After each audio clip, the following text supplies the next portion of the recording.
দই ইলিশ রেসিপিটা আগেও আমার চ্যানেলে আপলোড করা আছে, বাট আজকে দই ইলিশটা খুবই স্পেশাল। কেন এটা আমি কলকাতায় বসে নয়, মেদিনীপুরে বসে বানিয়েছিলাম। এটার জন্য প্রথমে মাছ বাজার থেকে ভালো করে একটা বড়ো সাইজের ইলিশ মাছ নিয়ে চলে এসেছি। ভালো করে ধুয়ে একটা পেস্ট প্রথমে বানিয়েছি, যার মধ্যে লেগেছে কালো সর্ষে, সাদা সর্ষে, পোস্ত, দুটো কাঁচা লঙ্কা দিয়েছিলাম, একটু হলুদ, একটু নুন। এরপরে মাছটা ম্যারিনেট করেছি হলুদ, নুন আর সর্ষের তেল দিয়ে। এরপরে একটা বাটিতে জল ঝরানো টক দই নিয়েছি, আর নিয়েছি ওই পোস্ত সর্ষে বাটাটা। তারপর এর মধ্যে দিয়েছি সামান্য চিনি, নুন আর সর্ষের তেল।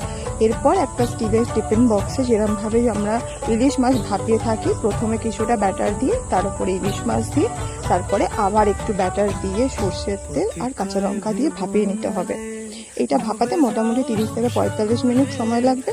তারপরে রেডি হয়ে যাবে দারুণ স্বাদের দই ইলিশ।